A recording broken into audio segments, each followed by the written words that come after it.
دنیا میں ہم زندگی بھی عطا کرتے ہیں، موت بھی عطا کرتے ہیں۔ پھر اللہ فرماتا ہے کہ انسان تجھے ہم اس دنیا میں دوست بھی عطا کرتے ہیں، اپنے پرائے بھی عطا کرتے ہیں، اپنے پرائے کی پہچان بھی عطا کرتے ہیں کہ جب مشکل وقت آ جائے تو اپنے کی پہچان ہو جائے گی، پرائے کی پہچان ہو جائے گی۔ یہ کیا ہے؟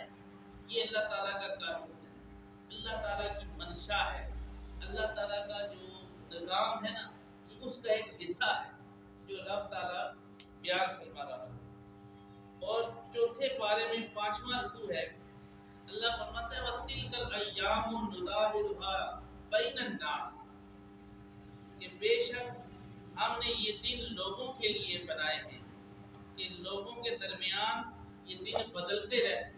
یعنی مراد کیا ہے؟ کبھی آسانیاں بھی آ جاتی ہیں، کبھی مشکلیں بھی آ جاتی ہیں، کبھی غم بھی ملتے ہیں، کبھی خوشیاں بھی ملتی ہیں۔ اللہ فرماتا ہے کہ یہ دن ہم نے انسان کے لیے بنائے ہیں، کبھی آسانی ہے، کبھی مشکل ہے، کبھی انسان خوشحال ہے، کبھی انسان نڈال ہے، کبھی غم زدہ ہے، کبھی خوشی کے عالم میں ہے۔ یہ انسان کو اللہ تعالیٰ نے کیفیات سے مالا مال فرمایا ہے۔ یہ دو کیفیتیں عطا فرمائی، خوشی اور غم، یہ ایک علیحدہ بحث ہے۔ میرے دوستو، انسان کے حالات سدا ایک جیسے نہیں رہتے، پریشانیاں آتی رہتی ہیں، اور اصل پتہ اس وقت چلتا ہے جب پریشان ہو بندہ، تو آپ کے جتنے دعوے دار ہوتے ہیں، دوست یار احباب، ان کی محبت کا پتہ چل جاتا ہے کہ وہ کہتے ہیں کہ ہم تیرے ساتھ ہیں، ہم تیرے ساتھ ہیں، ہم تیری مشکلوں میں تیرے ساتھ ہیں۔ لیکن جب مشکل آئے پھر جو آپ کا ساتھ دے وہی اصل محبت کرنے والا، وہی آپ کا ساتھی ہے، وہی آپ کا یار دوست ہے، وہی آپ کا رفیق ہے۔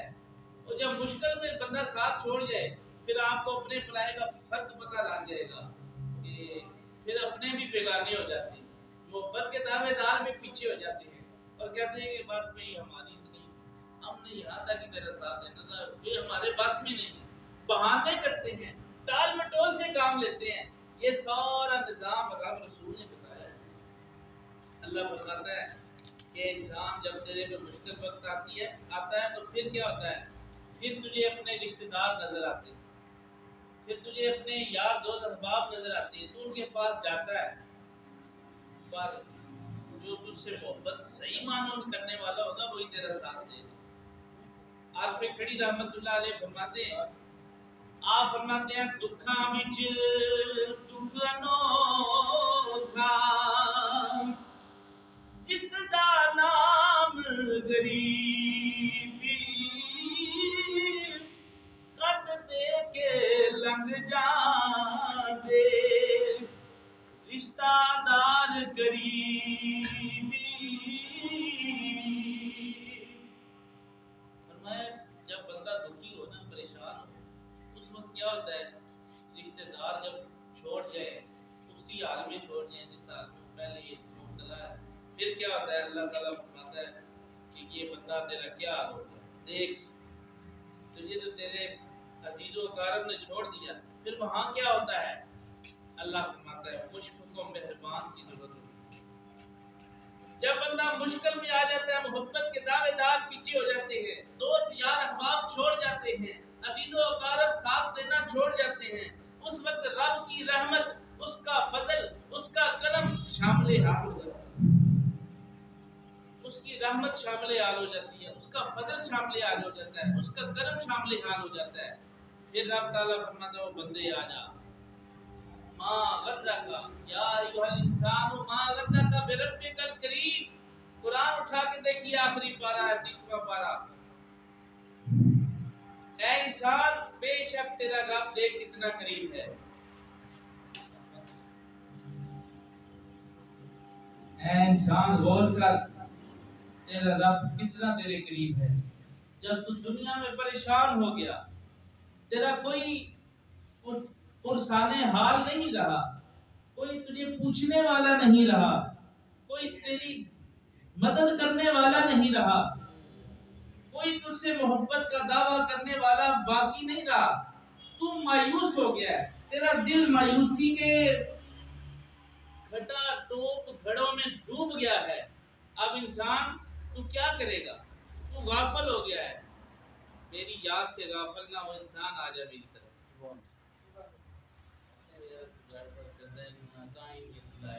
کوئی ٹھیک ہے کڑی لانا لا دے سیلا نہ کوئی مسئلہ پہلا لیا کے رکھتے نا۔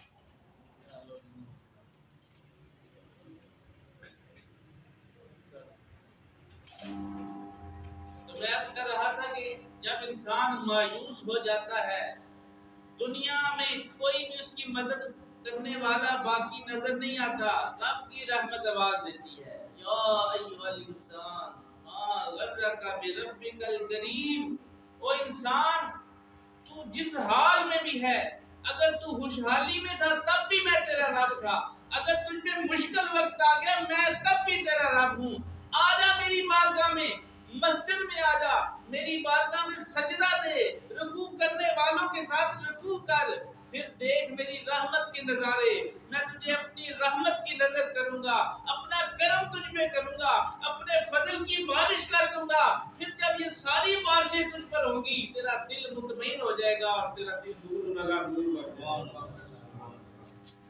اللہ فرماتا ہے کہ جب بندہ مایوس ہو جاتا ہے پھر کیا کرتا ہے؟ فرمایا کہ وہ مسجد میں آ جاتا ہے، سجدہ تو کہیں بھی دیا جا سکتا ہے، قیام رکوع کہیں بھی کیے جا سکتے ہیں، نماز کہیں بھی پڑھی جا سکتی ہے، ساری زمین رب نے مسجد بنائی ہے، لیکن رب تعالیٰ نے قرآن کریم میں سورہ جن میں خاص طور پر اپنے گھر کا ذکر فرمایا ہے، فرمایا وَأَنَّ الْمَسَاجِدَ لِلَّهِ، باقی اور صورتوں میں بھی مسجدوں کا ذکر ہے، لیکن یہاں پر فرمایا وَأَنَّ الْمَسَاجِدَ لِلَّهِ، لوگوں تم جب اپنا گھر بناتے ہو تو کہتے ہو میرا گھر ہے، ملک صاحب نے لکھا ہوا ملک امتیاز احمد، ملک ممتاز احمد، مثال کے طور پہ یہ رہائش کا ملک صاحب کی ہے، یہ چودھری صاحب کی ہے، یہ فلاں بندے کی ہے، یہ فلاں بندے کی ہے، ہر ایک نے اپنا نیم پلیٹ لگا کر گھر کے باہر لکھا ہوتا ہے کہ یہ فلاں بندے کی رہائش گاہ ہے تاکہ آنے والے کو پریشانی نہ ہو، یہ فلاں بندے کا گھر ہے۔ اللہ تعالیٰ فرماتا ہے بندو جب تمہارا چھوٹا سا گھر بھی تعمیر ہو جائے تم پھولے نہیں سماتے اور کہتے ہو کہ یہ میرا گھر ہے، تو میرا گھر جس کا میں مالک ہوں، ویسے تو ساری چیزوں کا کائنات کا میں مالک ہوں، فرمایا جو گھر میں نے بنوائے ہیں، جو میرے گھر ہیں، میں ان کا ذکر قرآن میں کیوں نہ کروں، ان کی شان قرآن میں کیوں نہ بیان کروں، ان کا تذکرہ حدیث میں میرے پیارے آقا کیوں نہ بیان فرمائیں۔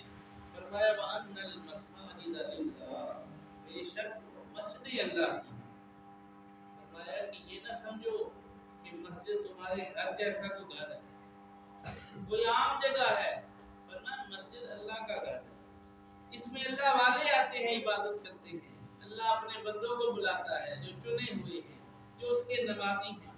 دیکھیں جب اذان ہوتی ہے تو اذان جب ہوتی ہے تو اللہ تعالیٰ کا بلاوا آتا ہے، حی علی الصلاۃ حی علی الفلاح کی صدا بلند ہو جاتی ہے، فضا میں جب حی علی الصلاۃ حی علی الفلاح کی صدا بلند ہوتی ہے تو پھر کیا ہوتا ہے؟ ایمان والے اہل اسلام جن کے دل نور سے منور ہیں، آقا کے عاشق، ان کا دل دہل جاتا ہے، بے تاب ہو جاتا ہے، بے قرار ہو جاتا ہے، وہ حی علی الصلاۃ حی علی الفلاح کی آواز سن کر فوراً مسجدوں کا رخ کر لیتے ہیں، مسجدوں کی طرف آ جاتے ہیں۔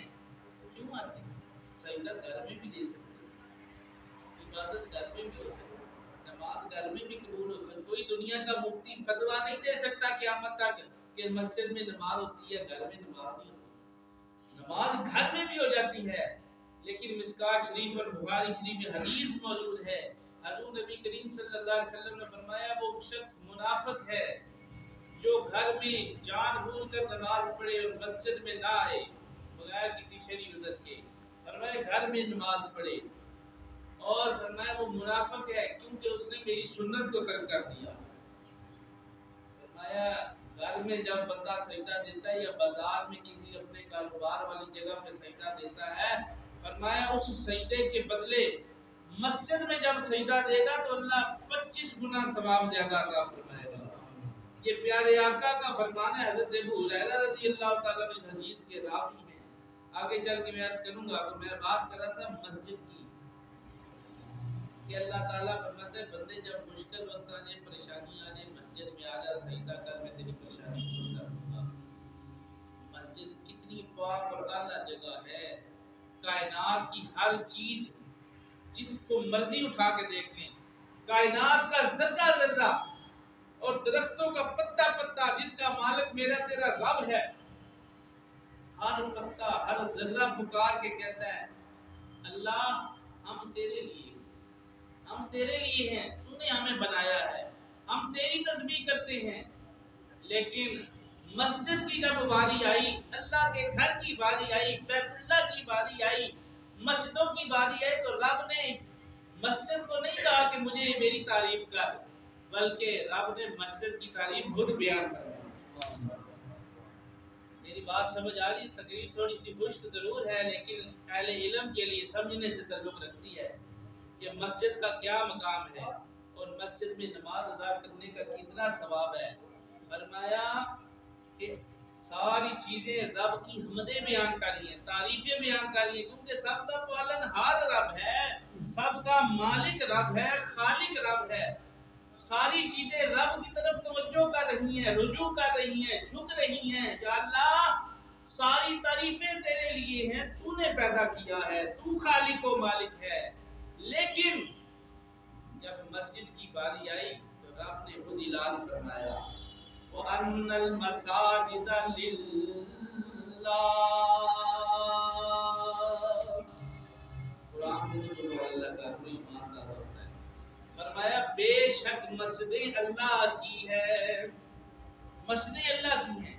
اللہ نے دعوے کے ساتھ کہہ دیا تو لوگوں تمہاری حکومت اپنے گھروں میں ہوگی، تم اپنے گھروں کے مالک بنے ہوئے ہو، تمہارا حکم وہاں پر چلتا ہوگا، لیکن یہاں پر میرا ہی حکم چل رہا ہے، یہاں پر جسے میں بلاؤں گا وہی آئے گا، چاہے کوئی متقی ہے، چاہے کوئی گندا بندہ ہے، چاہے کوئی پاک صاف ہے، چاہے کوئی پلید ہے، جس طرح کا بھی ہے، گناہ گار ہے، خطا کار ہے، سیاہ کار ہے، بدکار ہے یا نیکوکار ہے، صوفی ہے یا صوفی باصفا ہے، عالم ہے یا علم حاصل کرنے والا ہے، جس طرح کا بھی ہے، نیک ہے، متقی ہے، غوث ہے، قطب ہے، ابدال ہے، سالک ہے، مجذوب ہے، اوتاد ہے، ولی ہے، مجذوب ہے، صحابی ہے، غلام ہے، آقا ہے، جو بھی ہے، فرمایا میں سب کو بلا لیتا ہوں، سب کو مسجد میں بلا لیتا ہوں۔ علامہ اقبال لکھتے ہیں ایک ہی صف میں کھڑے ہو گئے محمود و ایاز، نہ کوئی بندہ رہا نہ کوئی بندہ نواز۔ فرمایا یہ وہ جگہ ہے جہاں پر غریبی نہیں دیکھی جاتی، جہاں پر امیری نہیں دیکھی جاتی، جہاں پر شہر شاہی نہیں دیکھی جاتی، جہاں پر تاج وری نہیں دیکھی جاتی، جہاں پر کوئی ایسا ویسا بندہ نہیں دیکھا جاتا، کوئی کم تر، کوئی اونچا، کوئی رتبوں والا، کوئی نیچے والا، یہ نہیں دیکھا جاتا۔ رب کہتا ہے جیسا بھی ہے، میلا کچیلا ہے، برا ہے، اچھا ہے، اعلیٰ ہے یا ادنا ہے، جس طرح کا بھی ہے میرے پاس آ جا، سجدہ دے، میری ربوبیت کا اقرار کر، میری معبودیت کا اقرار کر، میری حمد بیان کر، میری تعریف بیان کر، تیری مشکلیں آسان کرنا میرا کام ہے، تیری پریشانی کو دور کرنا میرا کام ہے۔ شرط کیا ہے؟ وَأَنَّ الْمَسَاجِدَ لِلَّهِ، بے شک مسجدیں اللہ کی ہیں۔ فرمایا تو میری بارگاہ میں آ جا، مسجد میں آ جا، رب کے گھر میں آ جا، پھر رب تعالیٰ فرماتا ہے میں تیرا ہو جاتا ہوں۔ پھر جب تو میرے پاس آتا ہے میں باہر بھی تیرا ہوں، یہ نہیں کہتا کہ میں باہر تیرا نہیں ہوں، لیکن رحمت خاص جو برس رہی ہے وہ مسجد میں برس رہی ہے، خاص رحمت مسجد میں برس رہی ہے۔ کیوں؟ حضور نبی کریم صلی اللہ علیہ وسلم نے فرمایا کہ جب بندہ نماز پڑھتا ہے گھر میں ایک نماز کا ثواب ہے، مسجد میں عام مسجد میں نماز پڑھے گا تو فرمایا 27 نمازوں کا ثواب ہے، باجماعت نماز پڑھے گا۔ فرمایا اگر وہ بندہ جامعہ مسجد میں نماز پڑھے فرض نماز، میرے آقا نے فرمایا 500 نمازوں کا ثواب ہے۔ یہ حدیثیں سن کے سبحان اللہ کا ایمان تازہ ہو جاتا ہے۔ یہ کس کا فرمان ہے؟ پیارے آقا صلی اللہ علیہ وسلم کا فرمان ہے۔ رب کا فرمان سن اور حضور کا فرمان سن، اپنی زبان سے اس کی حمد بیان کر۔ فرماتا ہے جب تم جامعہ مسجد میں آ کے جہاں پر جمعہ کی نماز فرض ہے وہاں پر تو اگر آ جائے، جہاں جمعہ ہوتا ہے باقاعدگی سے، وہاں پر نماز پڑھے گا باجماعت، تو میرے آقا نے فرمایا 500 نمازوں کا ثواب ہے۔ اب ثواب میں کمی نہیں ہو رہی، ثواب بڑھتا جا رہا ہے۔ جناب رحمت للعالمین آقا نے فرمایا اسلام کی پہلی مسجد مسجد قباء، الحمدللہ ان نگاہوں نے دیکھی، اللہ سب کو لے جائے، جو نہیں جا سکے اللہ انہیں لے جائے، جو جا چکی اللہ انہیں دوبارہ زیارت کرے۔ مسجد قباء میں جو نماز پڑھے، فرمایا 25,000 نماز پڑھنے کا ثواب، باجماعت نماز پڑھے۔ اور پھر فرمایا جو مسجد نبوی شریف میں جائے، وہاں پر جا کے باجماعت نماز پڑھے، فرمایا 50,000 نمازوں کا ثواب۔ جو بیت اللہ شریف دنیا کی سب سے بڑی مسجد، اللہ کا گھر جہاں خانہ کعبہ موجود ہے، جہاں 24 گھنٹے طواف جاری ہے، فرمایا وہاں پر جا کے جو بندہ نماز پڑھے اللہ اس کو سعادت عطا فرمائے، فرمایا اس بندے کو 1,00,000 نماز پڑھنے کا ثواب۔ یہ تو نماز کا ثواب ہے، میں روزوں کی بھی فضیلت بتاتا چلوں۔ مفسرین علماء محققین لکھتے ہیں کہ جو بندہ بیت اللہ شریف میں روزہ رکھے اسے عام روزے کی نسبت 30 لاکھ روزے رکھنے کا ثواب ہے۔ اور وہ بڑا خوش قسمت بندہ ہے جس کو بیت اللہ میں روزہ رکھنا نصیب ہو گیا ہے۔ یہ میری باتیں جو ہے نا وہ پلے باندھنے والی ہیں، یہ سکڑے سٹنے والی باتیں نہیں۔ پنجابی میں کہتی ہیں نا یہ ایسے ایک کان سے سنی دوسرے سے منہ کاٹ چھوڑی، وہ بات نہیں۔ یہ جو باتیں آج میں آپ کو بتا رہا ہوں بڑی قیمتی باتیں بتا رہا ہوں، اپنے ساتھ کچھ لے کے جائیں۔ اللہ فرماتا ہے وَأَنَّ الْمَسَاجِدَ لِلَّهِ، بے شک مسجدیں اللہ اور بے شک مسجدیں اللہ کی ہیں۔ اللہ نے مسجدوں کی شان کو بیان فرمایا۔ اب احادیث کی روشنی میں آتے ہیں۔ حضرت ابو ہریرہ رضی اللہ تعالیٰ عنہ حدیث کے راوی ہیں، آپ سے پوچھا گیا یا رسول اللہ صلی اللہ علیہ وسلم مسجد کی اتنی اہمیت رب نے کیوں بیان فرمائی ہے؟ میرے آقا نے فرمایا مسجد مساوات کا گھر ہے، مساوات برابری کا گھر ہے۔ یہاں پر سیٹھ بھی آ جائے، نوکر بھی آ جائے، مالک بھی آ جائے، غلام بھی آ جائے، آقا بھی آ جائے اور کام کرنے والا اس کے ماتحت کام کرنے والا بھی آ جائے، رب کہتا ہے تو جیسا بھی ہے پر میری نظر میں ایک ہی۔ جب یہاں پہ کوئی عہدیدار بندہ، کوئی صدر والا جلسہ ہوتا ہے صدارت کا، تو کوئی صدر آ جائے، کوئی وزیر کی آمد ہو تو اس کے لیے اسٹیج بنایا جاتا ہے، اس کی عزت کے لیے اس کو بڑے پروٹوکول دیے جاتے ہیں۔